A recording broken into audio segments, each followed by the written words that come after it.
Beleza. É, é, Trabalhar com o Thiago Neumann? eu conheço ele da rua. A minha companheira trabalhou com ele ontem. Lá no PA. E de novo, tá de boas? Bom dia, gente. E um pouquinho mais para trás. Beleza. Eu sou Cirulo e Yuri. Primeiro eu queria agradecer, né, a presença de cada um hoje aqui.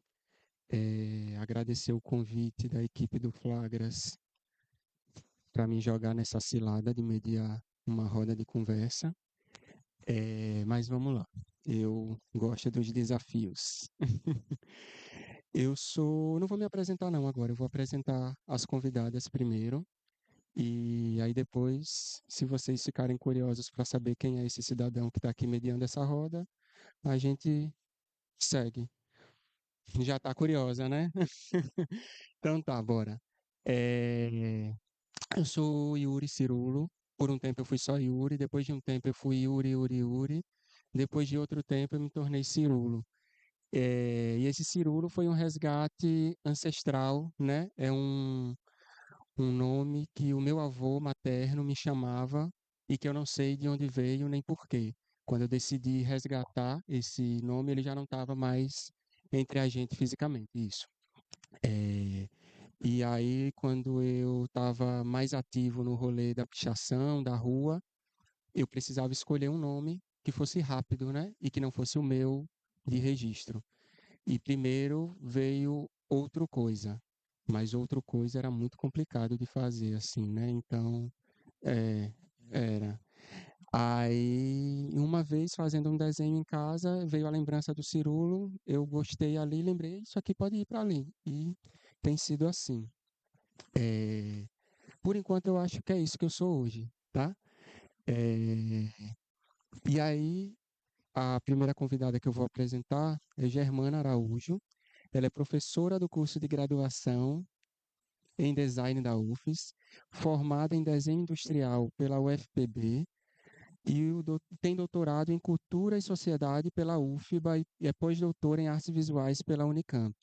Ela pesquisa e produz livro em várias dimensões, impresso, digital e de artista. É líder do grupo de pesquisa em design, cultura e sociedade, que desde 2017 estuda e publica sobre a memória gráfica de Sergipe. Essa moça aqui. É, A segunda convidada é Mirela Souza, que é formada em História pela UFES e estudante de Artes Visuais também pela UFES. Ela é membro do Fórum de Artes Visuais de Sergipe e tem seus trabalhos voltados para arte, educação, produção cultural e curadoria. Essa mocinha aqui do lado de cá. A terceira convidada se chama Renata Melo, Renata com dois T's e Melo com dois L's. Ela é professora, artista. Ela é professora, artista e pesquisadora das artes e suas possibilidades. É doutora em artes pela UERJ, especialista em dança pela UFBA e em psicomotricidade pela Pio X, graduada em artes visuais pela Uninter e educação física pela UFES. Professora de artes no IFAL, coreógrafa, performer, participou do coletivo de intervenção urbana Maré Maré, acho que eu já ouvi falar dessa galera. Cubos, companhia de dança e coletivo de dança Aua, Aua, daqui de Aracaju mesmo. Essa moça aqui. É, Então, gente, a ideia é que seja uma roda, não só no formato, que não está aparecendo, mas tudo bem, mas a gente faz o que pode, mas que seja uma roda na interação também, tá? Então, a partir, nesse primeiro momento, eu fiz uma pequena apresentação, mas eu vou liberar o microfone para as meninas continuarem essa apresentação, falando como é que elas chegam aqui hoje. Depois dessa primeira rodada, aí eu vou disparar uma primeira pergunta, a princípio, para elas, mas que vocês a todo tempo podem intervir, tá? Seja com palavras verbais, seja com palavras escritas, seja com palavras desenhadas. Então, se vocês quiserem rapidinho pegar um caderninho, caneta e riscar, vai ser massa essa interação de vocês também, beleza? Então, quem quer começar? Vamos, Renatinha? Beleza. Posso falar sem microfone? Tem alguma coisa para gravação, né? Pronto, era isso. Odeio minha voz no microfone. Mas, não, sei lá, eu acho minha voz um pouco. Mas então, eu acho que para complementar, assim, uma identificação, eu acho que eu sou uma pessoa extremamente curiosa. E eu acho que se fosse para dizer alguma coisa a mais sobre mim, eu gosto de ir a fundo nas coisas, investigar, entender esses processos de alguma forma. E é essa curiosidade que me move mesmo, né? Acho que esse lance do movimento é o que eu penso em ligar depois das nossas falas e alguma coisa mais que eu escrevi aqui. Eu estou vindo também, é, juntamente com o coletivo PEIA, que é o grupo de pesquisa de antropologia e arte lá da UFES, né? O PEIA ele surgiu é, numa das disciplinas que a professora Marina estava ministrando lá no curso de mestrado em antropologia, que aí tiveram vários pesquisadores de várias artes, da arquitetura, das artes mesmo, da antropologia, das letras, de outras linguagens, né, da literatura, e com essa proposta de investigar o campo da arte associado ao campo da antropologia e como esse cruzamento se dá na produção mesmo acadêmica, mas fora dela também, né? E aí teve essa ideia de fazer um seminário de arte e antropologia. E aí foi onde eu entrei exatamente, né? Que foi no começo desse ano. É, a gente teve apresentações de trabalhos, trabalhos normais, normativos da academia mesmo, né? Tranquilo, apresentado no formato original de artigo, de trabalho acadêmico, mas a gente também teve performances como a de Débora lá, a de Laila também, Laila, uma das pessoas que está produzindo aqui, compondo a equipe. Então, de várias áreas da arte, mas sempre tentando entender essa aproximação com a antropologia, né? Que a gente vai estudar um pouco o simbólico, a maneira como a imagem se constrói, como comunica. E o PEA está aberto, tá, gente? As reuniões são dia de segunda-feira. Vocês podem olhar o Instagram lá do PEA também, que tem todas as informações, os livros que a gente está se aproximando, quantos são os encontros, que tipo de atividades são feitas. E é um pouco isso, assim. A ideia é estudar mais a performance como uma das linguagens principais de teoria, né, das teorias da performatividade. Tanto as aproximações da performance e arte, quanto as performances da antropologia, da teoria da antropologia também. E reinventar essas performances, né, essa teoria da performance, porque, quer queira ou quer não, a gente importa isso, né? Na verdade, importa não, né? Jogam para a gente junto com o processo de colonização. E a gente, até a própria palavra performance, ela nunca foi traduzida, ela só foi abrasileirada e inserida dentro do nosso contexto, mas ao mesmo tempo entender que o que a gente faz aqui enquanto performance num território completamente diferente, com a produção cultural diferente do contexto europeu, a gente consegue ver nuances que geram uma identidade, né, própria para o que a gente está construindo dentro do campo da performance, e naturalmente a gente vai criar outras teorias também em relação a isso, porque eu acho que a performance é um campo tanto da teoria quanto da prática muito misturado. A gente não tem essa fronteira como um limite mesmo, de o que é onde começa uma coisa, é onde termina a outra, né?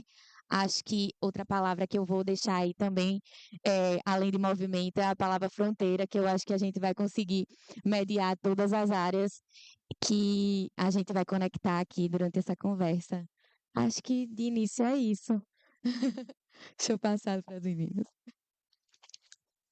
Eita, eita, agora sou eu. Então, gente, Cirulo foi engraçado, né? Porque ele tinha mandado uma mensagem no grupo pra gente, meninas se apresentem um pouquinho, e agora? O que é que eu vou falar de mim? Porque às vezes a gente faz tanta coisa, nessa nossa dinâmica, né, que a gente tá e se envolve, que fica difícil você definir um pouquinho só daquilo. Eu pensei, peraí, vamos ser, vou enxugar isso aqui. Mas basicamente é isso. Acho que as minhas linhas são essas, voltada para a arte e educação, para as artes visuais mesmo, a produção cultural também. Algo que eu quero falar também é sobre o fórum, que eu sou recente no fórum. Entrei em 2023 através de o Écio Grilo, né? Ele foi dar uma oficina, eu estava com ele e ele falou tão bem, falou da luta e falou o quanto era importante e dos editais também, né? Então, ele me cativou nesse sentido e a partir daí eu entro no Fórum de Artes Visuais em 2023, mas o fórum já vem desde lá de 2010, não é isso, Cruz? 2011, o fórum já vem. Então, assim, sou integrante do fórum, trabalho com arte e educação, sou do movimento da ecolagem também aqui, e do LAMB. Atualmente eu faço intervenções urbanas no FASC, museus, espaços públicos também, com o Lambi Lambi. Inclusive, eu tô lá em cima, gente, vendendo, tá? Com o coletivo recém-formado, que é o coletivo É na Cola Delas. São quatro meninas. E daí a gente se juntou para poder fazer esse movimento que a gente percebeu também que é tão pouco aqui em Sergipe, né? Então a gente tá lá também com esse movimento também, tentando, de uma forma ou de outra, movimentar o campo das artes visuais, que a gente sabe o quanto é difícil também, né? Ainda mais aqui em Sergipe. Basicamente é isso. Bom, eu não. Vamos ver o que que a gente fala da gente, né? Eu acho que às vezes eu costumo dizer que eu sou uma estrangeira do design. Primeiro porque eu não gosto nem da palavra design. Então me chamo de desenhadora, né? Mas é o campo no qual as pessoas esperam que eu diga o tempo todo, né? Eu sou designer, trabalho com design, etc.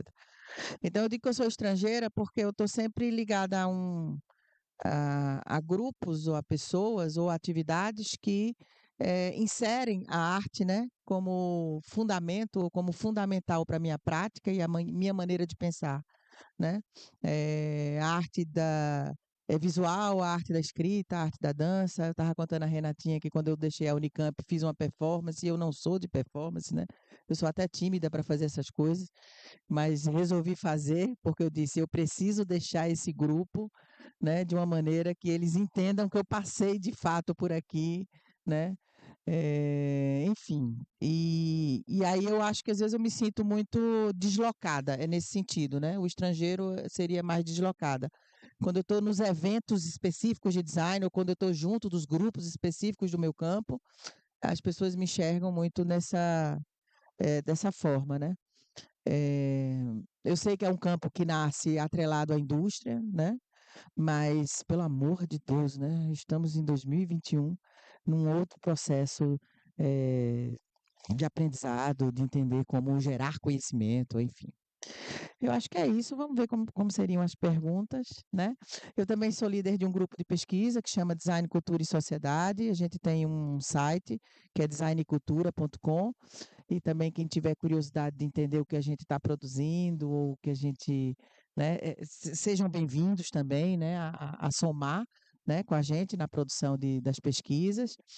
E é isso, tá? Acho que por enquanto só.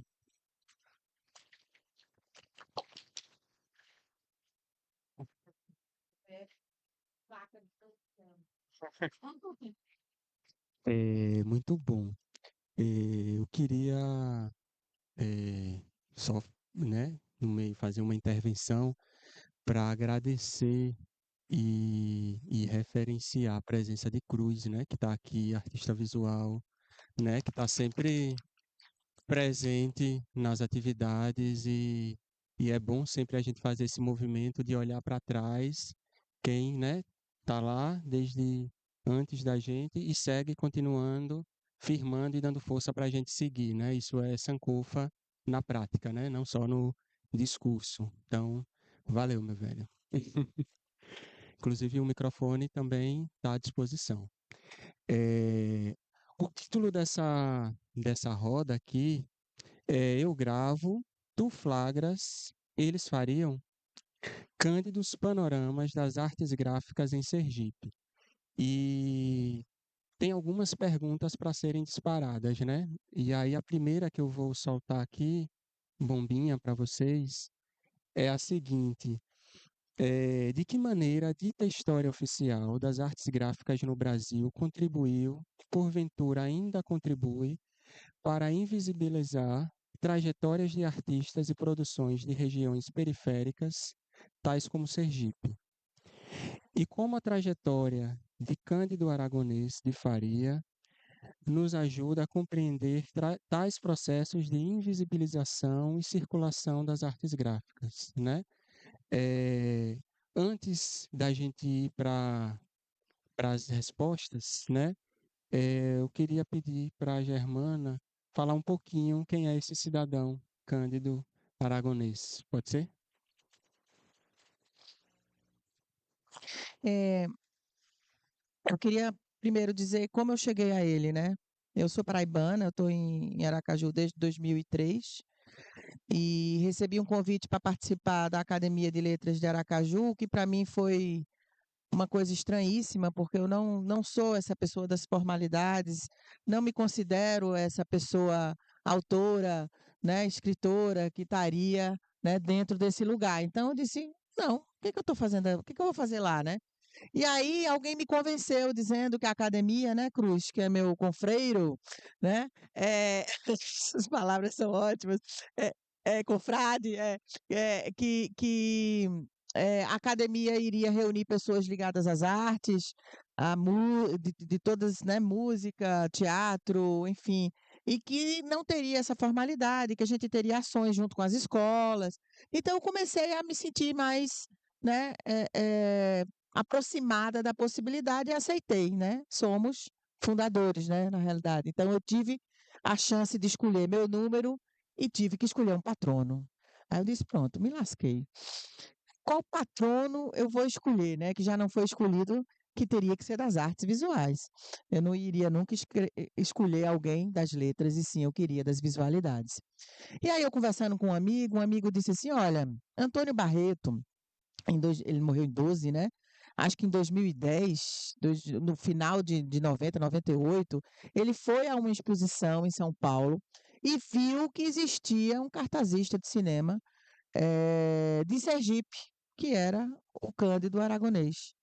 Mas ele não foi a fundo, né? Ele recebeu, sei lá, o neto, que foi o Philip, aqui algumas vezes, ele teve esse contato, mas ele não teve a fundo no sentido de não teve uma produção sobre isso. Aí esse meu amigo disse: eu não sei nada sobre isso. Eu acho que você tem que estudar e ir avante com isso, né? Para escolher ele como patrono. Então foi isso que eu fiz. Montei um grupo de pesquisa, viajei, fui à França, conhecer os cartazes deles, né, pessoalmente, entender quem ele era, como é que o estrangeiro, né, entendia ele, né, tanto que na Pathé, em Paris, o pessoal achava que ele era argentino, porque ele tinha estado um ano antes na Argentina, antes de chegar na França, e tem o aragonês, né, que é o sobrenome, e, e aí eu descobri que só existia um grupo que estudava eles, que é um grupo de São Paulo, da ESPM, um pessoal da publicidade, que já tinha estado, inclusive, na França, mas não tinha produzido nada ainda sobre ele. Eu disse, então, a minha loucura, né? Isso era, sei lá, maio de um ano, e a Stephanie Salmon, que era a chefe lá do acervo dele, perguntou: o que que você quer fazer com essa pesquisa? Eu disse: eu vou lançar um livro. Ela disse: quando? Aí eu disse: isso era maio, né? Eu disse: eu não tinha nada escrito ainda, gente. Eu sou completamente maluca. É, eu disse: em julho eu lhe mando uma boneca. E aí eu escrevi e diagramei esse livro em 4 meses. Então, assim, todos os problemas que ele possa ter e tem, eu não, eu acho que, né, não tinha como ser diferente, né? Isso foi feito e aí paguei um tradutor juramentado, achando que eu estava fazendo a melhor coisa do mundo para poder transformar o meu texto em francês. Só que eu não estava segura, né? Eu não sei francês. Então eu pedi para um amigo meu francês da Unicamp, que é um professor que tem lá, Michel, e disse: Michel, lê e me diz o que você acha desse texto. E aí o Michel me deu a seguinte resposta: do ponto de vista gramatical, tá ótimo, do ponto de vista cultural, tá bizarro. Aí eu, putz, o que eu vou fazer, né? E aí eu mandei mesmo assim para Patê, porque eu tinha prometido para ela mandar a boneca, né? E a Stephanie disse assim: eu te ajudo com isso. Então, ela foi quem foi melhorando essa parte do francês cultural que o Michel tinha dito que estava bizarro. Mas o Cândido, né? Eu acho que é interessante, né? Agora, voltando para ele, né? Ele é um cidadão sergipano, né? Ele nasce em Laranjeiras, né? E sai de Laranjeiras ainda pequeno, com 8, 9 anos de idade. O pai morre de cólera, o pai era médico, veio da Bahia, né? E a gente sempre entendeu que ele teve essa infância muito misturada, né, com a cultura de Laranjeiras, porque o pai, apesar de estar numa camada social, né, bastante privilegiada, recebia inclusive dinheiro do governo por ser médico e está ligado, construiu o primeiro hospital popular de Laranjeiras.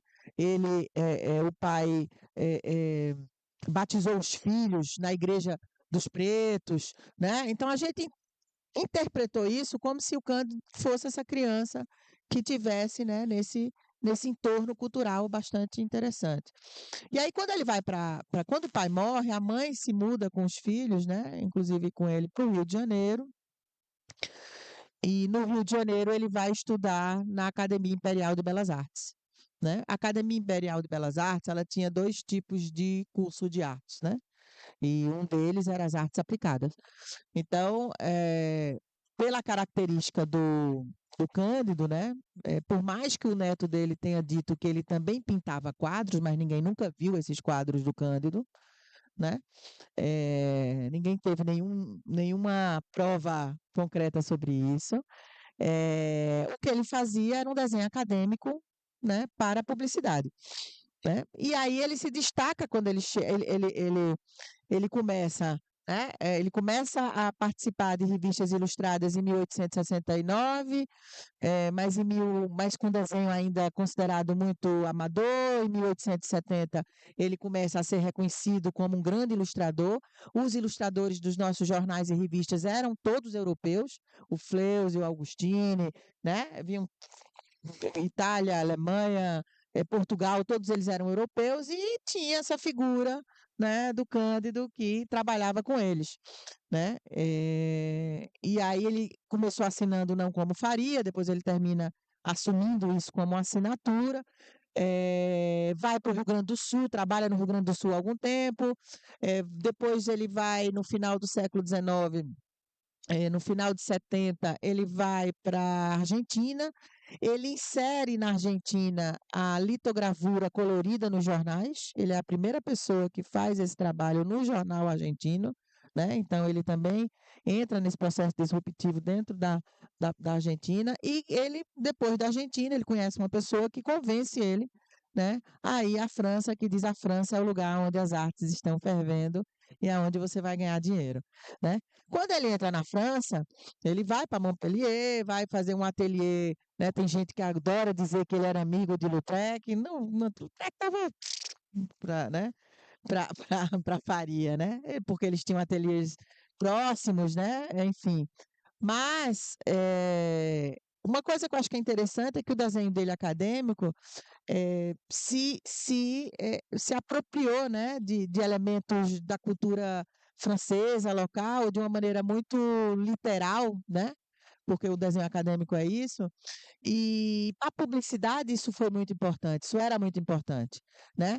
Então, ele terminou se fazendo, né, se construindo e se fortalecendo enquanto artista das artes aplicadas dentro desse âmbito, né, do âmbito dos teatros, dos concertos de música. Ele fazia muitas cartas de música, né? E viveu pouco, né? Porque e aí ele vai trabalhar para Pathé. E aí, para finalizar, a carinha desse Círculo tá ótima. Só a primeira parte. Para finalizar, né? Eu tô meio lenta, sabe, gente?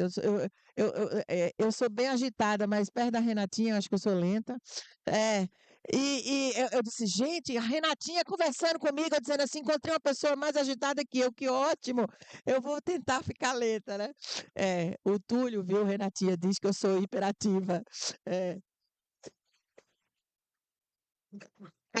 o Túlio diz assim, mãe, você é hiperativa. Eu digo, tu acha, né? Enfim, e... Mas, enfim, eu acho que para terminar, eu acho que uma coisa que é interessante dele é que a Pathé era a maior produtora de cinema, né, do mundo no começo do século XX, e ele foi o cara que começou a fazer o cartaz de fato ilustrado, né? Existiam os cartazes tipográficos e etc., mas a Pathé considera ele o primeiro cartazista, né, de cartaz ilustrado que eles tiveram. E ele produzia 9.000 cartazes em 3 meses em lito, em pedra, né? A primeira coisa que eu fiz quando eu cheguei na França foi, cadê as pedras? Eu quero as pedras. As pedras eles não têm, apesar deles terem muita coisa original. E os cartazes tinham 1,20 por 1,60, né? Os menores. Eu vi cartazes de 3 metros. Você imagina, deviam ser várias pedras, né? Eu não faço ideia de como é que ele imprimia isso, né? Ainda mais porque era uma impressão direta, né? Então, ele tinha que refazer esse desenho várias vezes sobre a pedra, né? Porque a impressão direta maltrata muito a matriz, né? E é um processo planográfico, não é relevográfico, né? Então, não é como a Chilo, né? Que você tem suco. Enfim, é impressionante, assim, ver o cartaz pessoalmente é uma coisa, assim, inacreditável, porque parece um cartaz feito de crayon, né? É, e ele consegue. Não tem relevo, é completamente. Eu trouxe da Unicamp umas pedras para mostrar para meus alunos, né, em sala de aula, porque quando eu falo da Lito é tão surreal para eles que eles não conseguem. Quando eles olham a pedra, diz, não é possível que a impressão do Faria sai disso aqui. Eu digo, sai disso aí. Não faz. Massa. Não, ótimo. Dando continuidade, né? Essa primeira pergunta, se apresentou ele, mas se você quiser continuar, né? Ou as meninas se quiserem dar uma folguinha para Germana, pronto. Ah, Não, quando eu peguei o material que o pessoal passou pra gente, né? E aí quem é Cândido? Eu fiquei horrorizada que eu não conhecia. Então, a primeira pergunta que eu fiz pra mim mesma é por que que eu não conheço, né? Esse artista sergipano. E aí, que eu acho que uma das próximas perguntas eu já vou começar também, né? É esse lance da memória, né?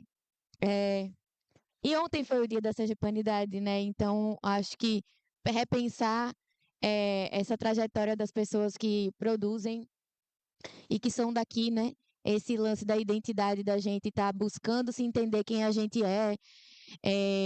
Acho que a gente vem fazendo isso há muito tempo já, né? Desde da Semana de Arte Moderna, a gente vai tentando se engolir e se colocar para fora de outro jeito, mas ao mesmo tempo a gente vai se perdendo nesse processo. E foi esse caminho de busca que eu fui fazer, né? De investigar quem é, por que que eu não sabia disso, por que que isso não está dentro dos processos de ensino dentro da escola, né? Na arte e educação, por exemplo. É, eu não estou dando aula aqui em Sergipe, eu estou dando aula em Alagoas, e eu sempre tento fazer essa busca com os meus alunos, né? O que que tem aqui que vocês podem me mostrar? Porque é uma forma de estar passando esse conhecimento que está circulando internamente lá e que talvez se perde porque não está sendo eh, olhado como alguma coisa que tem uma grande importância. A gente vai perdendo as coisas no cotidiano, né? E o cotidiano tem uma beleza que é maravilhosa da gente estar mantendo aquilo ali vivo. E foi justamente isso, assim, eu não sei. Inclusive, eu descobri hoje que design não é arte, e aí eu fiquei, como assim? Não sempre foi arte? Eu tô, acho que para mim sempre foi arte, eu não enxergava de outra forma e é, eu nunca fui buscar o histórico de como o design começou. Por que que ele começou? Eu achava que tinha uma associação com comunicação, com a produção de objetos, com a indústria. Eu achava que isso era secundário. E, na verdade, era o oposto. Então, de alguma forma, eu recortei a história e reescrevi ela na minha própria cabeça. O que eu acho que é interessante, de alguma forma, porque a gente cria uma outra temporalidade para reconstruir essa história e reativar a memória, porque eu acredito que a memória ela precisa ser coletiva, né? Se a gente não... É por isso que eu amo a fofoca. Porque eu acho que na fofoca, eu gosto de fofocas assim, sabe? É por isso que eu digo, eu sou fofoqueira porque eu sou pesquisadora. Porque eu gosto de pegar o que eu aprendi, repassar de outra forma, ou falar exatamente do mesmo jeito, para que outra pessoa aprenda ali através da cultura oral, né? A fofoca não é nada mais que isso, é a cultura oral. É a gente conseguir falar, é, ou desenhar mais do que às vezes escrever, né? E essas outras linguagens que o nosso corpo produz e que o nosso discurso produz também é bem interessante para mim. Então, fazer essa busca dessa história, que inclusive na pergunta tem isso sobre história oficial, né? É, que história oficial? A gente vai oficializar qual história? E eu acho que nessa busca de identidade a gente precisa se reconectar, né, com quem foi. E é muito bom quando tem pessoas que estão circulando nesses mesmos espaços que a gente. Eu já fui no Inculca, eu conheço a arte de cruz, mas a gente nunca tinha trocado uma ideia e hoje a gente teve essa oportunidade. Eu conheço Germana, mas eu nunca tinha trocado uma ideia com ela. Já vi livro dela com uma pessoa que eu considero minha tia, que é Vera Ferreira. É, com dos meus amigos que foram seus orientandos, do filho dela que eu conheci fazendo aula de circo, e aí a gente vai reconectando e vai se aproximando dessas pessoas e desfazendo essa linearidade da história oficial, né? E eu acho que a gente vai chegar nessa memória. E foi uma oportunidade muito legal para eu conhecer um artista, né, sergipano que eu não conhecia. E eu gosto quando eu vou para os lugares e eu não sei de alguma coisa. Eu prefiro estar não sabendo das coisas do que chegar dizendo o que eu sei, né? Eu acho que a troca de saberes, ela precisa ser mais horizontal, transversal. E é muito legal quando a gente escuta uma pessoa que investigou aquilo falando isso pra gente. E eu acho que é isso, assim. É, e o finalzinho da pergunta que você fez, né? É, das periferias, né? Como a gente ainda se mantém na periferia da cultura brasileira de alguma forma. Eu acho que esse movimento tem mudado. Eu estava em Recife, final de semana passado, fui fazer uma prova de concurso horrorosa.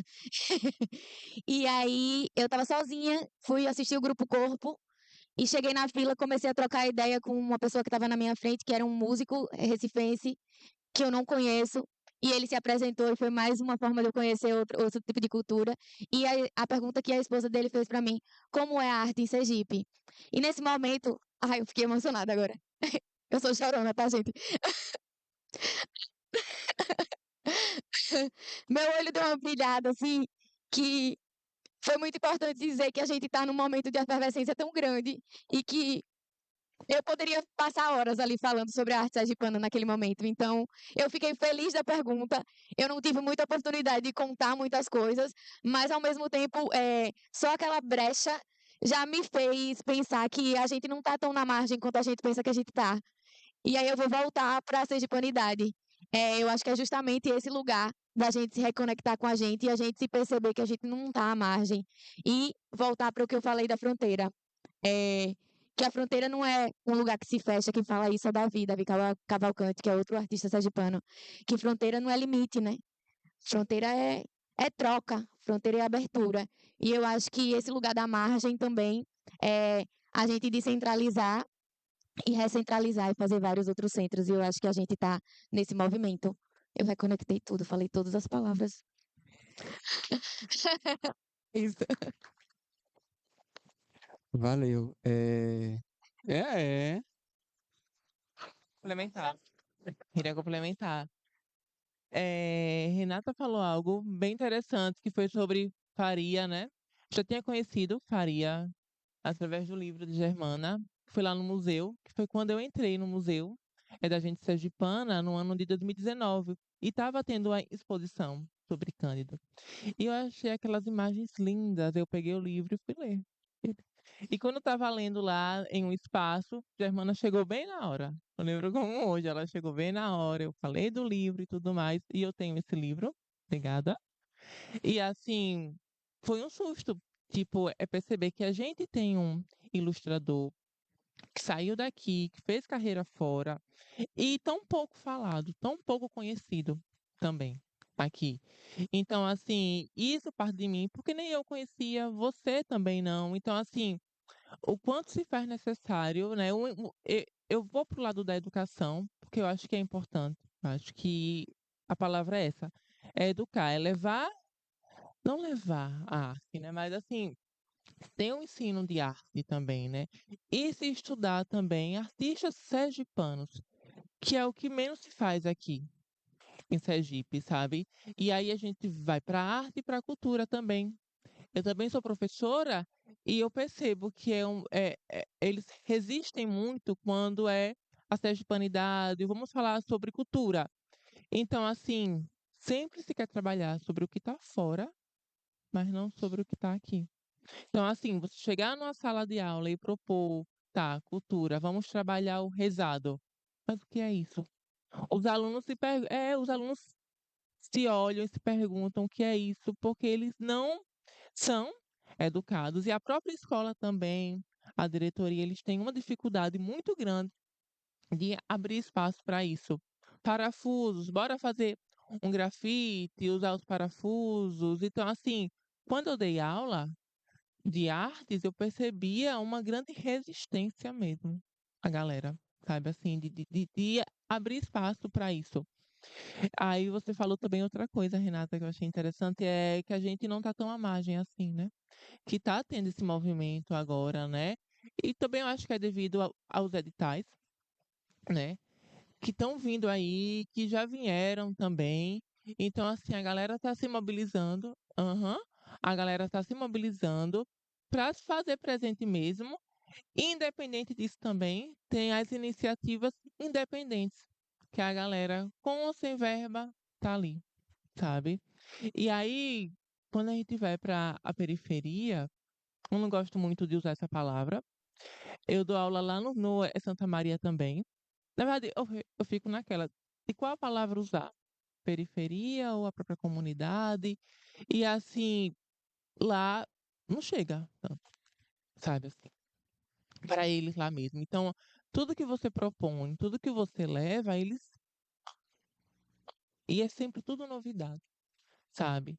Então, assim, e eu fico observando, às vezes você chega lá com material simples, uma cola, uma tesoura, e eles já, um papel mais com uma cor, e eles já ficam, sabe? Então, assim, se faz necessário também que a arte esteja presente lá e não tá tanto assim, sabe? Então, a minha contribuição, acho que de fala é essa também, que existe, mas que não tá. 17 de março também é outro local que não se tem tanta, tantas iniciativas lá também.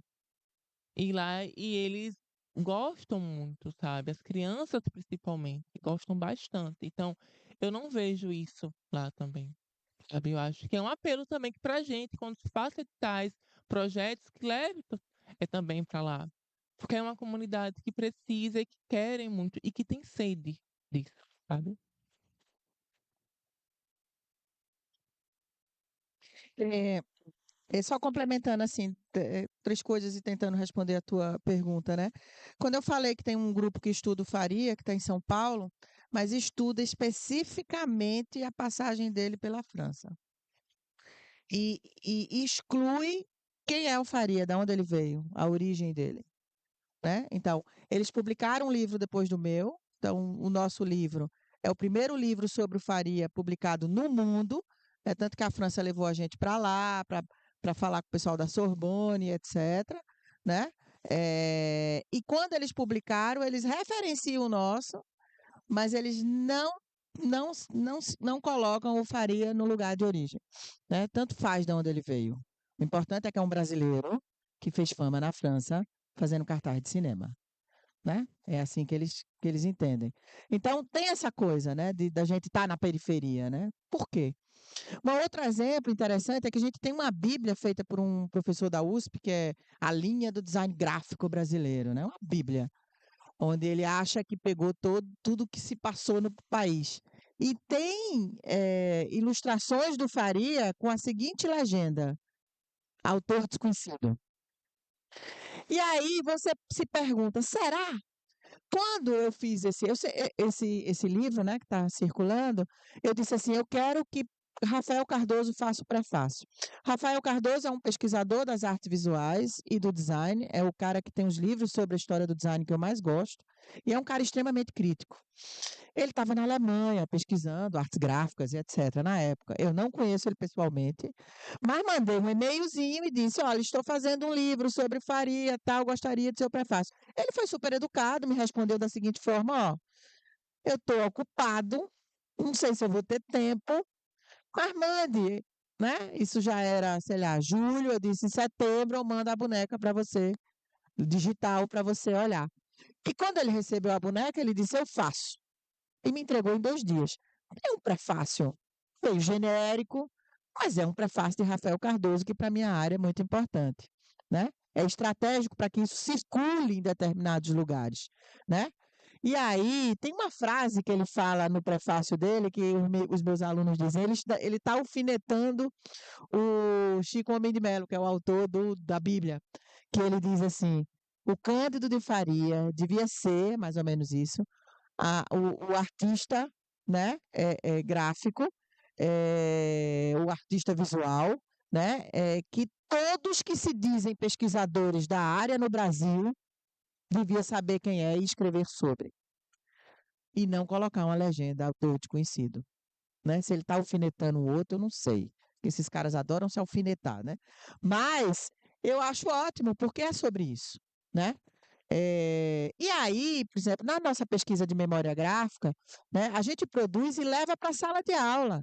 Né? Eu levo o texto que eu produzo, eu levo resultados de pesquisa, porque eu não aguento mais esse discurso. Eu estava aqui em São Paulo agora num evento, né, o segundo evento mais importante da área de design, de pesquisa e desenvolvimento, uma mesa cheia de homens brancos, né, dentro daquele processo de reparação, né, sudestino, desculpa os sudestinos que estiverem aqui na plateia, né, aquele processo de reparação, dizendo assim, cadê o design do Nordeste? Cadê o design dos pretos? Cadê o design das mulheres? Aí me dá vontade de dizer, primeiro vocês tinham que mudar a mesa, né?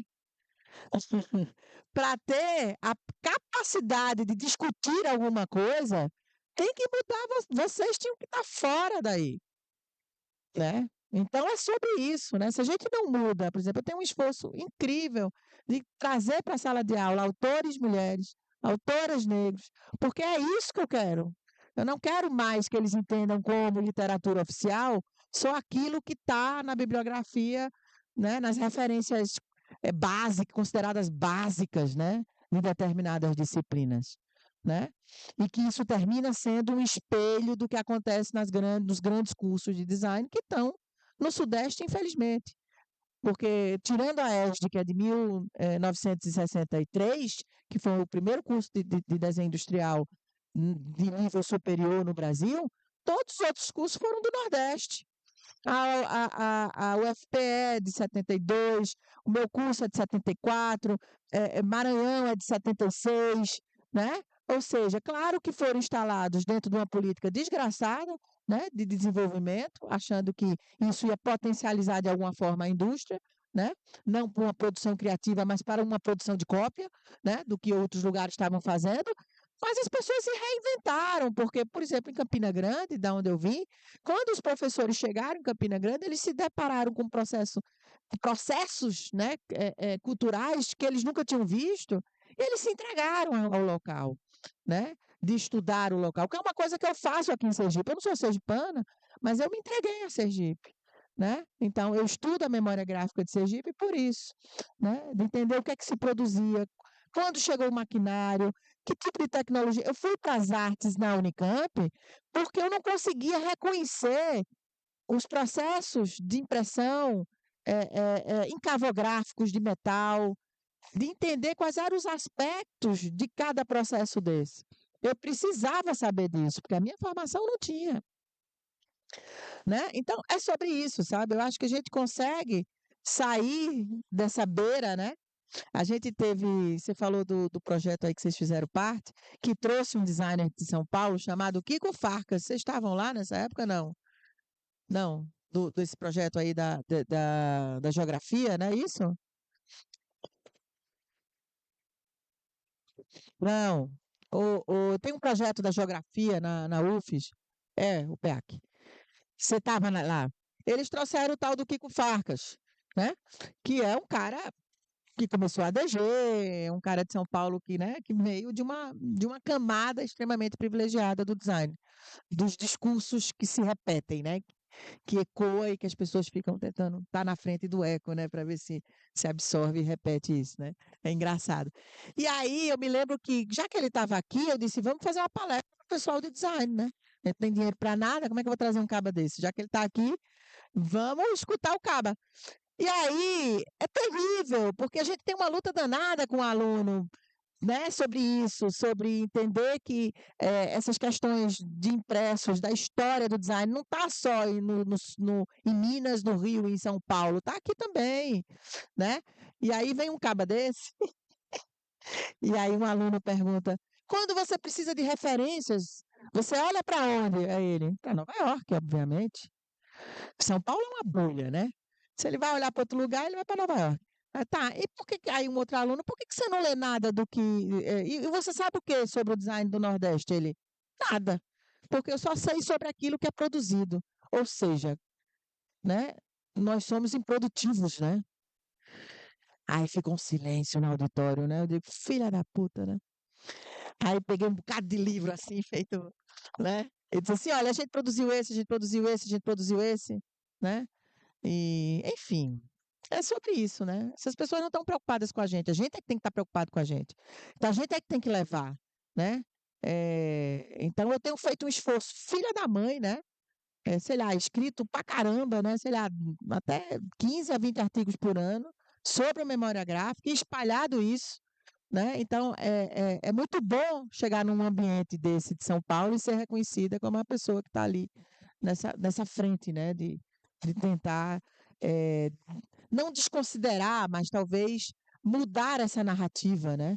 Se a gente não muda a narrativa, se a gente não muda a história, não tem outras pessoas que vão fazer isso, né? Isso é um papel nosso mesmo, não tem o que fazer. Gente, o microfone está disponível, viu? Se vocês quiserem chegar junto, só dá um oizinho. É,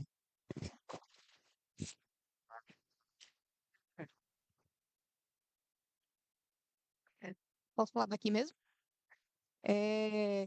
Vocês estavam comentando disso acho que tem a ver com autoestima, né? Da gente gostar da gente mesmo. E eu fico lembrando que até pelo menos uns 10 anos atrás, muita coisa que não dava certo de projeto é a maldição do cacique Sergi. Eu não aguento mais isso. E eu acho que a gente está num ponto de justamente assim, largar essa nhaca e, tipo, e pensar daqui para frente mesmo. E eu acho que espaços como esse que estão sendo possíveis por causa de editais de projetos, foi porque pessoas se juntaram para fazer isso acontecer, para brigar por isso. Não que eu acho que edital é a única política pública para a cultura e para difusão de conhecimento possível. Eu acho que existem outros mecanismos, mas assim, é de pessoas também entenderem esse lugar, somarem e também para também estimular, porque depois que esses projetos forem executados, aí a gente vai entrar de novo nesse lugar de não tem nada. Tipo, não, galera, a gente tem que continuar puxando, estimulando, passando o conhecimento, chamando pessoas para esse e os próximos irem frequentar também, porque eu acho que a gente não pode parar, não. Eu acho que a gente tem que pegar o impulso disso e manter em ato contínuo. Deixa eu ver, vamos ficar de costas para o público. Bem, pessoal, tudo bem, né? Antônio da Cruz, artista visual. Sobre essas questões que são colocadas aqui, eu tenho a curiosidade de falar o seguinte, que eu conheci, soube, né, do Faria, exatamente num artigo que a gente teve aqui numa revista de um curso de cinema. Eu fiz esse curso e todos tinham que escrever alguma coisa para, porque o curso era dividido em várias partes. Tinha teoria e crítica, e aí cada um tinha que escrever um artigo, e tinha outras, produção, fotografia, enfim, né? E aí o Luiz o sobrenome, não me lembro, ele apresentou então, você conhece o Faria? E aí foi quando eu conheci de fato o Faria. Luiz, como é que é o seu nome, você falou? Não, não, Antônio Barreto é o grande secretário, várias vezes secretário de Cultura e de Educação. Foi Luiz, um colega que fazia parte do Cineclube Fantomas, que foi o cineclube que organizou esse curso, né? E aí a trajetória, o texto fala brevemente, né? E aí foi uma surpresa, porque a gente tinha então, usa a palavra design, quando você contesta, também me lembro que a palavra, na década de 70, né? A gente tinha desenho industrial, desenho gráfico, era tudo assim, né? A gente não. É, é. No caso, industrial. Aí tinha também o desenho gráfico, que era tipo gravura, por exemplo, para ilustrar livros. Aí seria exatamente o que a gente chamava de desenho gráfico. Não sei se na sua. Bem, você é a professora, eu sou apenas um curioso. Mas a verdade é que a gente não usava a expressão, né? Não usava a expressão design, né? Na minha concepção, eu atribuo isso à nossa condição eterna de colonizados, né? Eternamente colonizados, né? Assim como a expressão, como tantas outras expressões, é, como tantas outras expressões, a gente simplesmente usa a pronúncia em inglês, né? Recorde, a gente fala recorde, né? Você falou uma palavra aí que é performa. Eu me lembro que tem um livro editado em 1944, ele tinha uma lista de estrangeirismo, e uma delas era performance, quando na língua portuguesa já se atribuía, existia a palavra performance. Curioso isso, né? Então, essa nossa colonização eterna continua, né? A gente sempre se deixando explorar de tal forma que parece que não tem solução, não tem uma resolução para a gente dizer, não, a gente vai fazer como os franceses fazem, né? Os franceses, eles arranjam um termo e adotam aquele termo como sendo uma adaptação da língua estrangeira. Ele não usa, né? E a gente não conseguiu fazer isso. O brasileiro não conseguiu fazer isso, né? Eu ia falar de outras coisas, o Fórum de Artes Visuais, eu não sou convidado para falar, fui só em intromissão. Mas o Fórum de Artes Visuais, a gente tem, quando aconteceu o Sistema de Cultura, foi lançado, o governo federal lançou o Sistema de Cultura em 2010,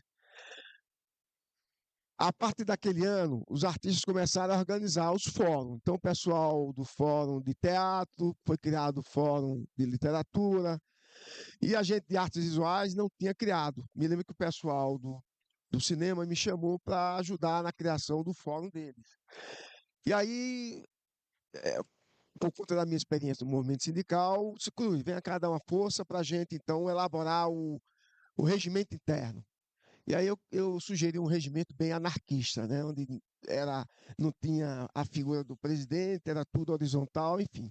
E aí, logo depois, o Elias Santos disse, rapaz, todo mundo está criando fora e as artes visuais estão de fora. E a gente criou em 2011, né? O Fórum já fez várias coisas interessantes, organizou seminários, a gente discutiu planejamento, porque o sistema de cultura, ele tem um planejamento decenal. Então, a gente também pensou que o Fórum de Artes Visuais poderia ter também um plano decenal. E a gente, durante 3 meses, uma vez por semana, a gente discutiu quais as demandas que o Fórum de Artes Visuais tem, ou seja, que as artes visuais teriam. E a gente fez isso e lançou para as secretarias de cultura. Depois nós fizemos um que foi muito importante também, e hoje a gente trabalha muito. A cadeia produtiva das artes visuais. A gente sabe, por exemplo, que o cinema, o teatro, tem um grupo enorme de pessoas, trabalha coletivamente. O artista plástico, ele ainda é romântico, ele ainda está no século XIX, quer fazer tudo sozinho, né? Então ele não está preocupado em ter um produtor, ele não enxerga a importância do marchand, não enxerga a importância do crítico, do curador, do montador de exposição. Então nós, no Inculca, em parceria com o Fórum, montamos um curso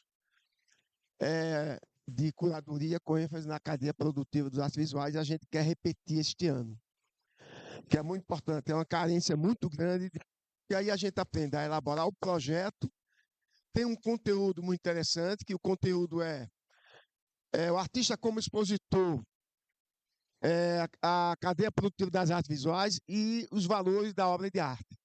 Esse conteúdo, depois a gente aprende, então, a elaborar o projeto de uma exposição. E isso é importante, porque o Fórum de Artes Visuais realizou as mostras já em cima dessa questão da cadeia produtiva. As pessoas, então, com os editais de cultura hoje, o artista já pode planejar exatamente, ter no seu projeto o curador, o montador de exposição, entendeu? E remunerar esse pessoal todo, para a gente se profissionalizar e não ficar como no século XIX, onde o artista morria de tuberculose, de cirrose, né, de tédio, porque tentava fazer tudo sozinho e não conseguia. Tá bom? Pessoal, se eu ficar aqui, eu vou roubar a cena, eu não quero fazer isso. Eu vou continuar aberto, tá? Se mais alguém quiser, é só chegar. Eu vou, antes da próxima pergunta, que está aberta para vocês também, eu só vou fazer algumas coisinhas que me vieram, né? Dentro das falas aqui que foram ditas. Quando o Renata falou de memória, né? Da fofoca, eu também gosto, e a coisa né, a fofoca como um exercício de memória e trazer a memória à tona. Uma frase que eu gosto muito é de Wally Salomão, que ele fala que a memória é uma ilha de edição, né? Então, da gente entender a memória também não como uma coisa fixa, né? Então, quando a gente está fazendo esse exercício de resgate de memória, são resgate de memórias, né? No plural mesmo, porque a minha memória de determinada situação é a minha, a sua da mesma situação é outra, né? E isso vai construindo e perpetuando, né? Que as coisas vão tendo continuidades, né? E isso é muito bonito, né? De se pensar e falar e fazer sobre.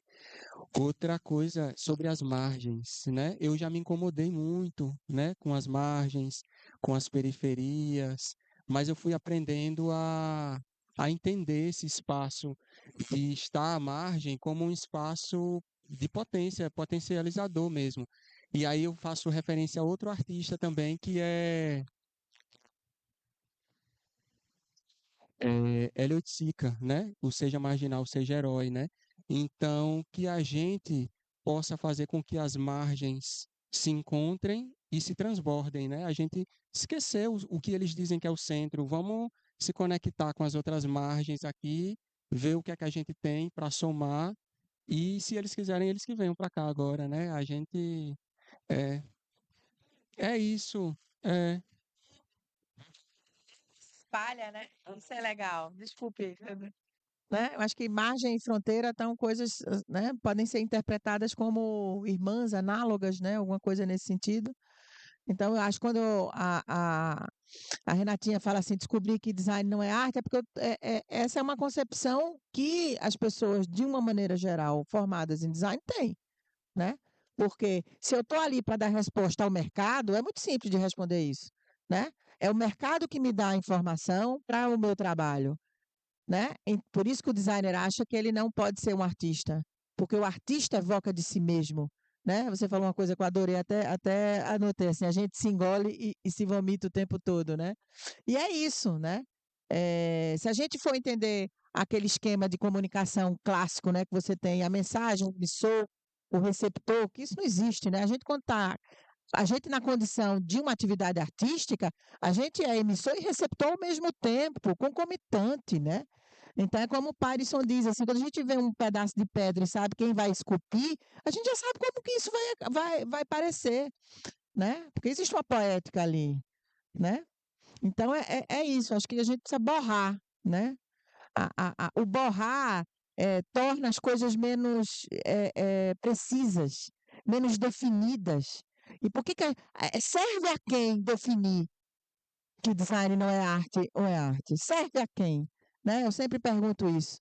Tem uma frase que me arrepia, eu tenho uma raiva quando um aluno diz, porque isso é um discurso que ele repete dos professores, quando eles vão apresentar um projeto, ele diz assim, porque o meu projeto vai além da estética. Eu digo, camarada, a estética é uma função, do mesmo jeito que a simbólica, que a prática, ela está ali, ó, trabalhando, inclusive para o consumo, que é isso que está te interessando, né? Então, assim, é impressionante como existe um preconceito, desde a Bauhaus, né? Forma segue função, é isso. Forma segue função, é isso, né? Que a forma, ela está subjugada a uma função e ela não é reconhecida como uma função, a forma, que é um absurdo. Mas isso da década de 30 é o mantra da Bauhaus, né? Less is more, menos é mais, menos jamais devia ser o nosso lema hoje. Menos jamais.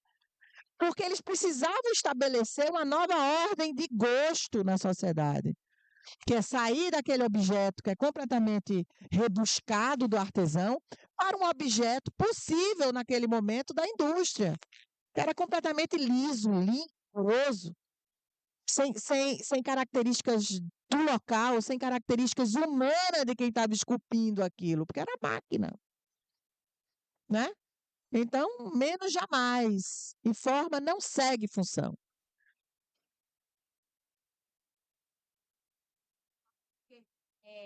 É próprio do humano. A gente inventa o tempo inteiro. A gente inventou a arte, a gente inventou a própria indústria, a gente inventou a inteligência artificial, a gente inventou tudo. E esse processo de invenção, que assim, é o que eu gosto de estudar partindo da poética, que até na linguística hoje se trabalha isso, essa brecha entre a sua existência no ventre da sua mãe para interação com o mundo. Tem uma brecha aí que a gente não sabe direito o que é, até se relacionar com esse mundo. Então, é esse momento da poética que tudo pode acontecer, né? E isso é próprio da gente, do humano. E o tempo todo o mercado está fazendo isso com a gente, né? Cortando aí, aparando as arestas para a gente ficar com uma forma única, minimalista, como se a gente fosse uma única coisa, né? Foi o que você estava falando ali antes da nossa conversa do gato, né? Que ela propôs que os alunos desenhassem o gato e uma aluna ela falou, mas vai ficar tudo diferente. E ela falou, mas é justamente isso, né? É para ficar diferente, porque se a gente tem uma referência só, todo mundo vai ficar igual. E aí eu acho que a arte, ela não sei, automaticamente se reprograma nesse lugar da própria invenção, né? E como a gente estava falando, assim, como que a gente inventa o que é ser sergipano, como que a gente reinventa o tempo inteiro, assim como a gente inventa o que é ser nordestino, o que é ser brasileiro, o que é ser latino, né? A gente vai reinventando esses nomes que também são dados para a gente, né? Porque em algum momento foi dado o nome para o Nordeste por conta da região do território. Hoje a gente já trata a nomenclatura de ser nordestina, de ser nordestina como uma bandeira simbólica também, né? É, eu, eu gosto de andar pelo Nordeste. Para mim, é muito legal a gente se reconhecer nesses espaços, nesses territórios mesmos físicos da cidade, das pessoas que estão ali vivendo algo um pouco parecido com a gente. Quando a gente vai para o Sudeste, é isso, não tem como não ser bairrista, sabe? Porque o olhar, e eu acho que eu aprendi isso muito na antropologia, né? O olhar do outro, o estranhamento que a gente tem, é devolver esse estranhamento, é devolver esse constrangimento, né? De, de chegar mas por que você fala assim? Oxe, você fala assim por quê? Né? Né? Aquela coisa daquele medo que, fala aí de novo porque seu sotaque é bonitinho. Não, não vou falar, sabe? Porque você não escutou nada que eu estava dizendo, por que que eu tenho que repetir, né? Então, são essas coisas que a gente vai aprendendo. A gente se torna um pouco mais duro, mais combativo também, mais agressivo em determinado momento, mas isso também fortalece a gente internamente. E eu acho que umas coisas que eu coloquei aqui é isso. Para mim, a invenção, a poética e a coragem, elas estão juntas ali.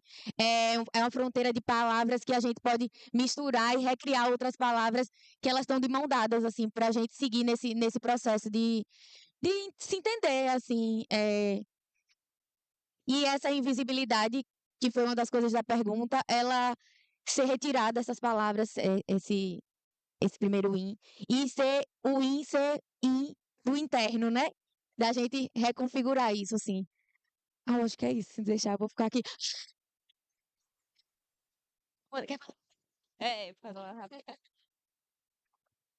Bandeira é cultura é tradição, arte a gente inventa. Amiga, eu vim falar um pouquinho de antropologia, acho que senti sua fala, hein, antes de você falar, foi conexão. Na verdade, falar de algumas coisas, porque vocês tocaram em pontos bem interessantes agora para a gente do festival, né, que eu queria comentar um pouco. Mas de antemão, né, dizer que mesa linda e muito massa ter vocês todos falando, acho que era a intenção da gente, porque acho que o Flagras também tem esse objetivo um pouco de fazer uma disputa da produção acadêmica, né, para até ventilar melhor as coisas que a gente está discutindo aqui.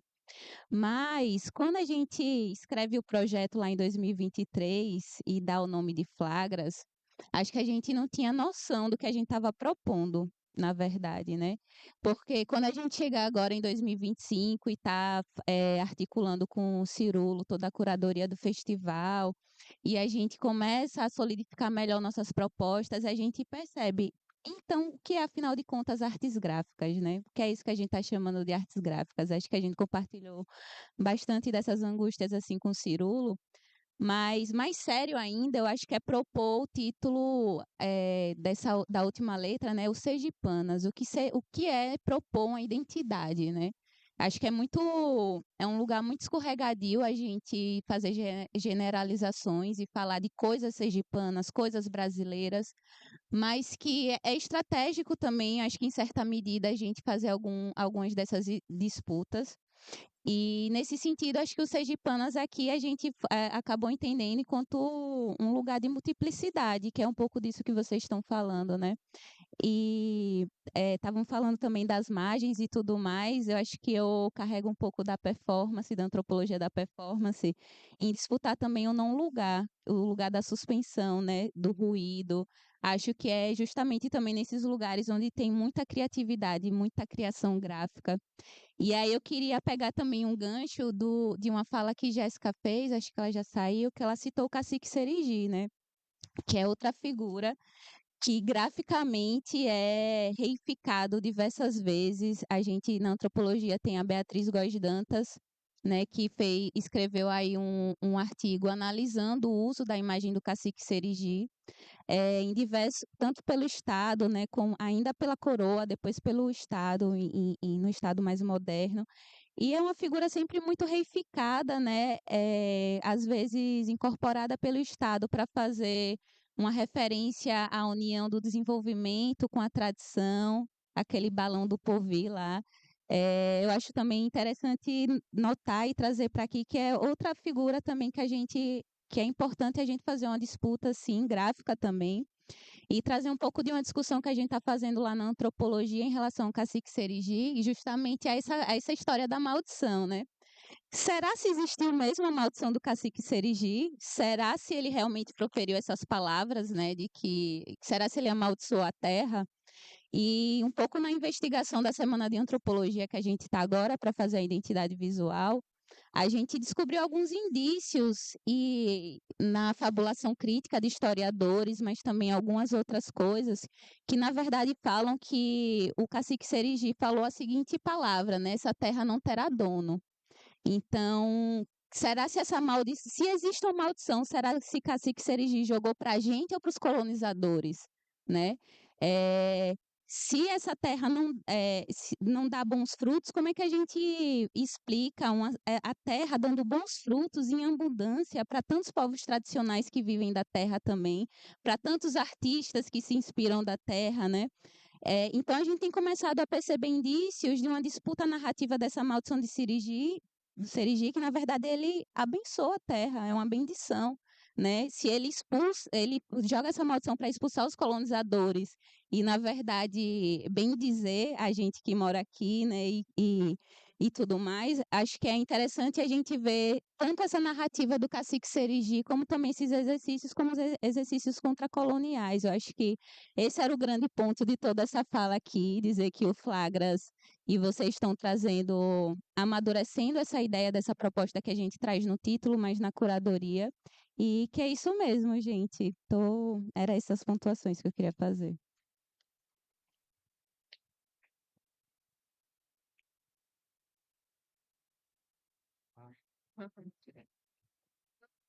Então, eu só ia terminar. Eu estava falando da história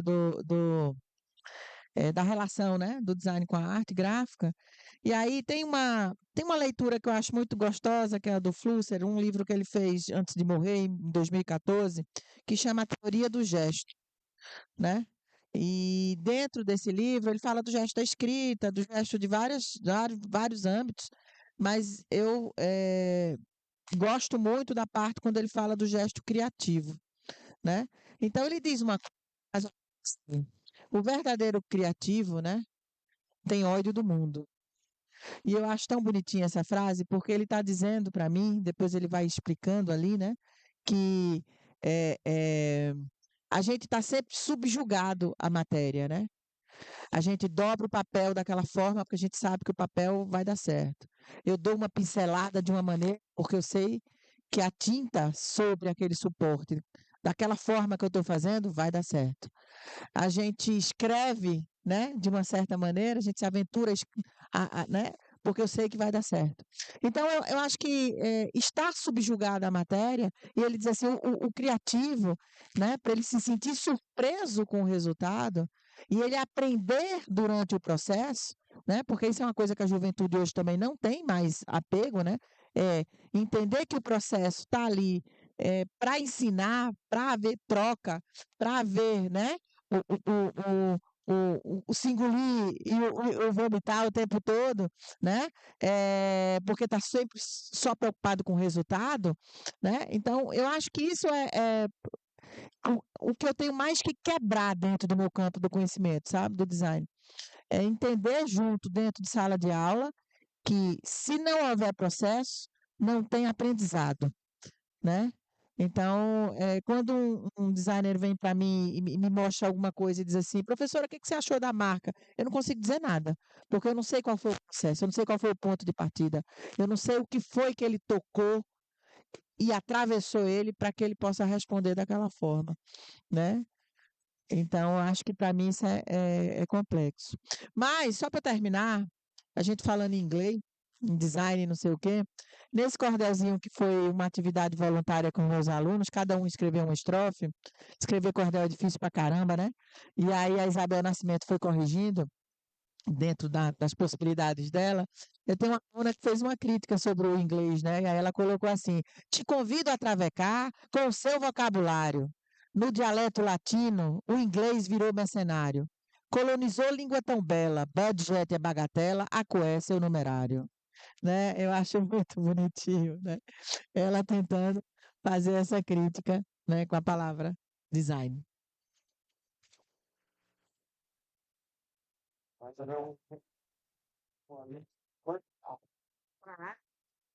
É muito bom estar aqui com vocês, viu? Se eu não falei, queria falar, e se eu já falei, vou repetir. Tá sendo massa. A gente vai se encaminhando, né, para o final. Eu queria saber se vocês têm questões para colocar.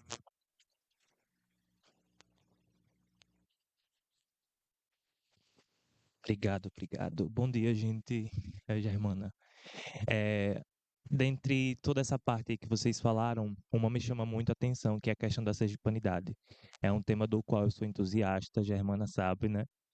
E perceber toda essa movimentação que Sergipe vem passando nos últimos anos é muito bonito, né?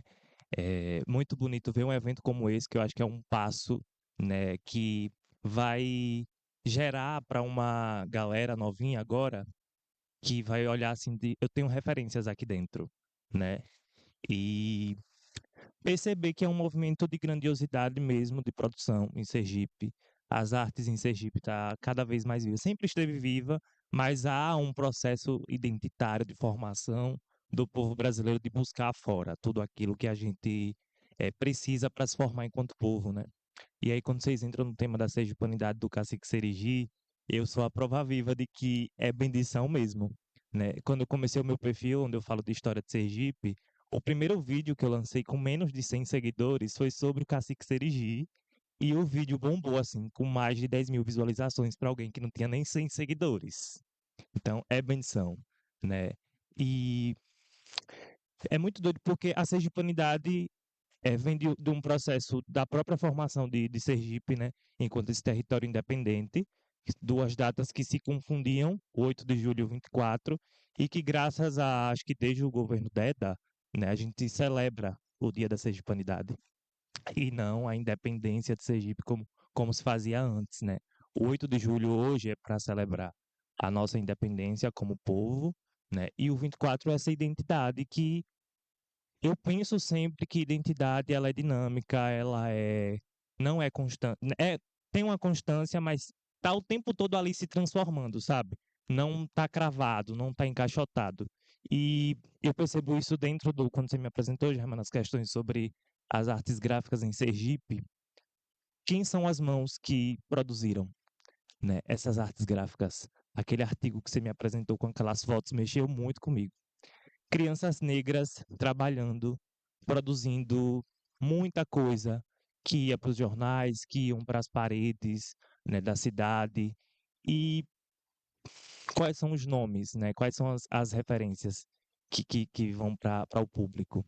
Não foram essas crianças, não foram essas pessoas pretas, né? E eu acho que a gente está conseguindo mudar isso com o tempo, né?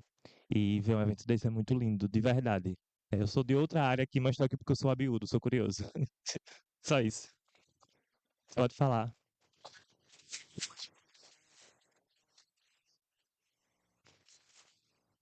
No Centro Cultural de Aracaju tem uma exposição muito interessante. Eu sugiro que visitem. Não, tem lá, nós temos, na verdade, nós temos lá duas exposições. Uma entrando do lado direito, eu não me lembro o nome, posso olhar aqui. E a segunda lá em cima de Elaine Bonfim. Aliás, são duas exposições, portanto. Mas essa é a de fotografia de. Esqueci. Mas é uma exposição que tem a ver com antropologia. É muito interessante. Já que vocês estão falando muito de antropologia, é. E a de Elaine é uma exposição onde ela usa muito foto e bordado. É muito interessante, tá?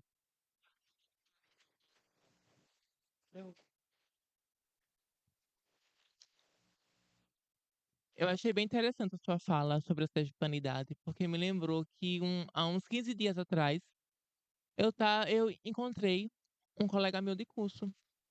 E aí ele super empolgado e falando de Recife, Recife é aquilo, Recife é isso, e Recife. Aí ele Mirella, porque aqui a gente celebra a sergipanidade, mas lá não, a gente tem essa necessidade. Por quê? Por quê? Sabe assim, e eu fiquei olhando assim, sabe? Porque você fica sem saber o que falar. E isso me fez pensar que a gente precisa, porque a gente sempre foi condicionado pelo olhar do outro, colonizado pelo outro. Como eu falei, muita gente não sabe que existe um museu aqui, que é o Museu da Gente Sergipana, que é aberto ao público, e que o pessoal que vem de fora, eu já fui educadora lá, e ficavam assim, elogiavam, é aqui, não perde nada para o museu que tem lá em São Paulo, viu? Vocês estão de parabéns. Aqui não perde nada para o museu que tem na França. E sabe, você ouvir isso, tipo, e a gente sempre se colocando para baixo, sempre, sabe? Então, assim, existe essa data, porque existe também uma lacuna na história também, que a gente sempre se condicionou, né? Pelo olhar do outro, pela cultura que vem de fora, a arte que vem de fora. Mas a gente tem vários artistas aqui e que saem daqui que faz sucesso lá, como é o caso de Tobias Barreto. Tobias Barreto? É, né? Na Alemanha tem um feriado em homenagem a ele. E pouca gente sabe disso aqui. Fausto Cardoso é mais homem, né? Sempre é homem. No Rio tem uma praça e tudo mais, tipo, sabe? E a gente não olha para isso, sabe? A gente tem essa lacuna mesmo, sabe? Aqui em Sergipe. E desculpa falar só de homens, mas É isso também, né? Outra referência também, Germana. Tem o que fazer, né? Só falar de homem. Tem umas coisas, né? O Abiúdo tá falando dessa foto, né? Que deixou ele pensativo. É interessante, a gente teve a primeira escola de tipógrafos em Sergipe, em Aracaju, foi de 1926, né? Um movimento do governo federal que instalou escolas de aprendizes industriais desde 1911. Mas a oficina daqui é de 26. E essa oficina, a gente começou a estudar a escola, tentando entender qual era o maquinário. Quando a gente se voltou para entender quem eram as pessoas, eram crianças de 10 a 13 anos. E aí, essa escola, né, de Sergipe Artífice se tornou várias coisas, até o Cefet e hoje é o IFES, né, que infelizmente não tem um acervo histórico organizado. Então, eles não têm material fácil, né, de acesso.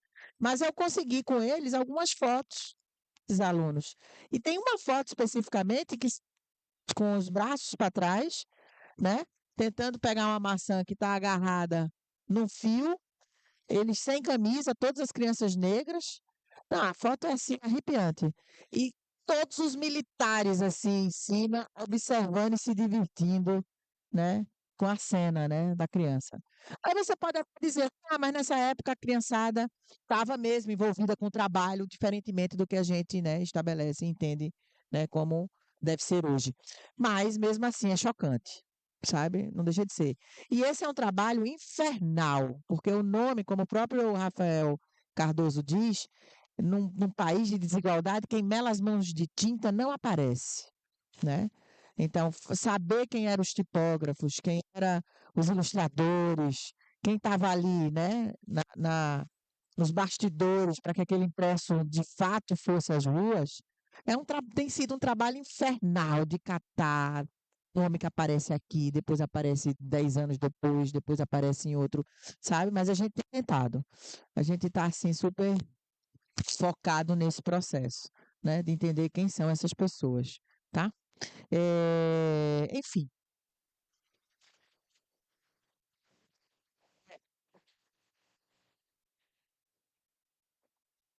Olha, o nome da exposição é Fazeres, ele,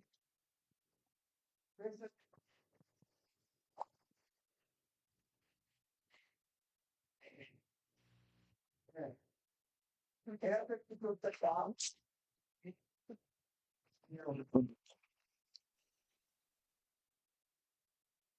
Não é toda vez que eu pego o microfone eu tenho como é o nome? Esse pensamento intrusivo de fazer pitbox.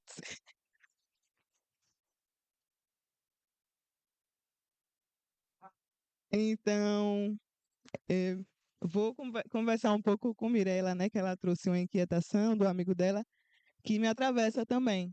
Por exemplo, esse termo sergipanidade me incomoda muito, eu não gosto, eu evito falar. Eu sempre falo cultura sergipana, porque, para mim, isso soa um pouco um processo de homogeneizar. Eh, Sabemos que muito do que é reconhecido como cultura sergipana vem de uma base tradicional, indígena e quilombola. Mas a gente tenta homogeneizar tudo nesse discurso que soa um pouco Gilberto Freire, mestiçagem, com aquela coisa de nós temos uma cultura sergipana, uma identidade que junta um intelectual, eh, por exemplo, o Cândido, é uma pessoa que acessou financeiramente várias coisas, nesse primeiro início de vida, a mesma pessoa, sei lá, quilombola, em um mote ali cultural como se fosse linear, e não é. Inclusive, isso invisibiliza as bases tradicionais de principalmente os grupos culturais que são colocados como a estrutura da cultura sergipana. Então, eu me incomodo com esse termo, eu não gosto. Eu acho que soa uma ideia de mestiçagem que eu acho que a gente tem que começar a colocar, né, nesse lugar e que sim, a gente pode evidenciar essa identidade sergipana, falando de cultura sergipana, falando sim, nós temos a cultura sergipana, sem precisar entrar nessa narrativa que invisibiliza, que tira o lugar do surgimento, porque a gente está falando o tempo todo aqui de processo criativo, E quando você vai investigar o processo criativo, por exemplo, do Cacumbi, do São Gonçalo, por mais que eles tenham passado por um processo sincrético muito grande devido à colonização, devido ao catolicismo ali impondo várias coisas, e aí você tem aquela mistura muito grande com as igrejas, né, por conta, enfim, tempo histórico. Mas, de fato, o que a gente tem como marcador, né, identitário, que é diferente da Bahia, do recôncavo, do não sei o quê, é a nossa matriz, é a nossa base africana, indígena ali, que vai trazendo no passar dos anos uma identidade para aquele território. Estou falando esse recorte. E aí, por muitos anos, a universidade, a pública e a privada, trouxe aquele folk, esse termo terrível, que tira o processo de produção tradicional, a origem, com sua intelectualidade secular, negra, e colocou uma nomenclatura. Né? As pessoas não se deram. E aí acaba que por anos isso acontecendo, os próprios comunitários assumem esse folk, porque é esse folk que consegue que a prefeitura libere um ônibus, uma roupa, e hoje nós somos folclore. Então me incomoda, porque hoje a gente pode falar de cultura nas suas matrizes, suas origens, seu histórico, que não foi só a partir da colonização, antes da colonização, esses povos originários tinham sua própria narrativa, a gente tem hoje a possibilidade de falar disso e não reproduzir essa narrativa. Para mim, soa muito Gilberto Freire, velho, esse rolê de sergipanidade. Eu não me enquadro nisso, eu não consigo, eu não digo, eu vou comemorar dessa sergipanidade, não consigo. É isso, eu acho que esse incômodo que seu amigo tem, não necessariamente é evidenciar a cultura de Recife, mas a gente não tem o dia da recifanidade, o da baiedade, sabe?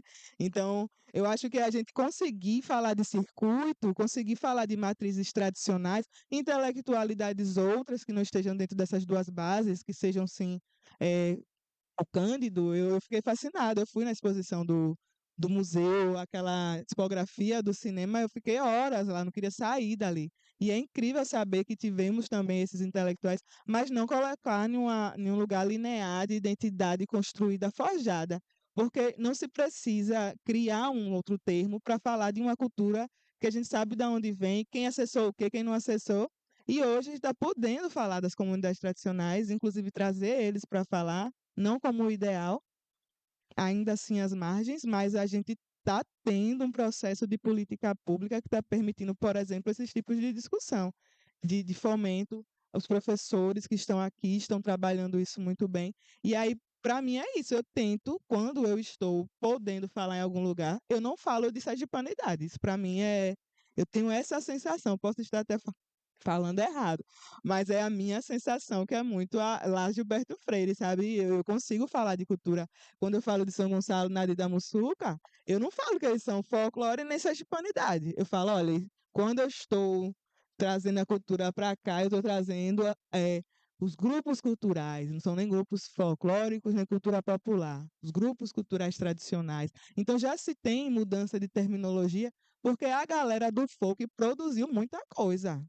Eu já participei de seminário de folclore e eu sempre me incomodei, porque existe outras formas de se falar desses grupos, dessa cultura, sem precisar homogeneizar todo mundo, entendeu? Não somos todo mundo, né? Tem classe social aqui, raça, gênero, então a gente precisa também alinhar nossos discursos. E é muito importante, sim, hoje em Sergipe, a gente está conseguindo essa efervescência. Eu acho legal esses editais, mas como a colega falou, né? Quando isso, que a gente sabe que essa extrema-direita vem toda hora e toma e corta e pô, a gente precisa, eu acho hoje a classe precisa pensar em estrutura. Tipo assim, como é que a gente consegue institucionalizar ateliês coletivos para a gente estar fomentando essa galera que está na escola pública, que vai sair ali, os próprios artistas que realmente sobrevivem de sua arte, que é muito difícil você ter estabilidade, entendeu? Porque infelizmente as pessoas não veem arte como necessidade, né? Quando tem, e aí o artista ele vê sim como necessidade porque precisa comer, pagar água e luz, aluguel. Então, enfim, essas coisas que agora que a gente está conseguindo formular um circuito muito ativo que a gente também precisa estar se ligando, né? Tipo, como a gente solidifica isso, estrutura isso com política e sim material. Eu estou falando de material. Tipo, ter um computador, ter um ateliê para produzir, ter uma cadeia produtiva acessível, né? Porque o artista ele faz as coisas nem sempre porque ele acha que ele tem que fazer tudo. Às vezes você vai pegar um edital de 5.000 para pagar um merchan, um não sei o que, não dá. Então, também isso, né? Como a gente instrumentaliza a política pública para conseguir essa assessoria, por exemplo, enfim, essas discussões eu acho interessante. Mas eu só queria trazer esse incômodo da sergipanidade, porque eu não comemoro.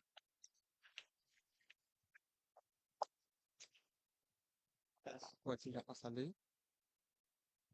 Eu entendo total essa sua inquietação, porque foi ela que mexeu comigo quando eu estava na faculdade, no grupo de pesquisa, no GEFADA, que é o Grupo de Estudos e Pesquisas em História da África, da Diáspora Africana, em que a gente estava buscando entender o que era essa sergipanidade, sabe? E aí tem um grupo de trabalho chamado Kizomba dos Saberes, onde a gente desenvolveu um site para professores da rede básica de ensino de Sergipe poder trabalhar a história de Sergipe dentro de sala de aula.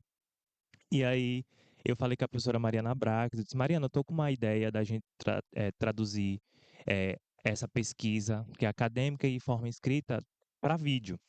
E aí falei para ela, eu quero fazer uma série onde a gente conta as origens dessas manifestações populares daqui de Sergipe. Aí ela liberou, tal, a gente trabalhou ali em conjunto para ajudar a roteirizar e tudo mais, né? E aí eu gosto do termo sergipanidade, só que o que eu trouxe para esse termo? Quais são as origens da cultura popular em Sergipe? E aí eu desmembrava isso dentro do vídeo, sabe? A gente fazia isso dentro do vídeo e falava, ó, é de origem preta. Quem estava no Vale do Cotinguiba no século XIX, nos canaviais? Pretos que vieram do continente africano, muitos que primeiro chegaram na Bahia, depois foram trazidos para Sergipe, né? E que hoje o Vale do Cotinguiba é tido como, ou Laranjeiras é tido como o berço da cultura sergipana. Quem fez essa cultura sergipana foi o povo preto, foi o povo quilombola, principalmente lá da Muçuca, sabe? E aí eu trago também um pouco desse sincretismo aí da religião católica dentro de algumas dessas manifestações, mas sempre lembrando, toda essa cultura, ela se africanizou dentro do nosso estado a partir dessa mão preta, entendeu? E aí eu vim com outro termo, o nome da série é Isto é Afro-Sergipanidade, porque quem fez foram as mãos pretas, sabe? E quem está ali a todo tempo elaborando, construindo essa cultura sergipana foi o povo preto, né? Ali no Vale do Cotinguiba, no sul do estado, lá no sertão, tá ali constantemente essa mão preta trabalhando. E hoje o que a gente tem como sergipanidade tem um processo também, né, de transformar isso em grana, em dinheiro, vender o estado. Eu entendo super, entendo essa crítica, né? Mas o que eu tentei trazer nessa série foi, ó, o que a gente tem aqui foi produzido por essas mãos e significa isso. É cultura preta sergipana, entendeu? E aí, ressignificando um pouco desse termo de sergipanidade, sabe? Tirar um pouco desse campo para ser vendido lá fora. Sergipe é o país de forró, sanfona. Não é só isso. É isso também. E principalmente é isso, o povo preto, os povos originários que, infelizmente, a maior parte do estado de Sergipe foram dizimados no processo de colonização, né? Inclusive, vou deixar uma dica aqui, quem puder assistir Aracaju, a construção de uma capital, o filme de Anne Samara, por favor, assista porque ela traz um pouco dessas narrativas dentro do filme. É só isso.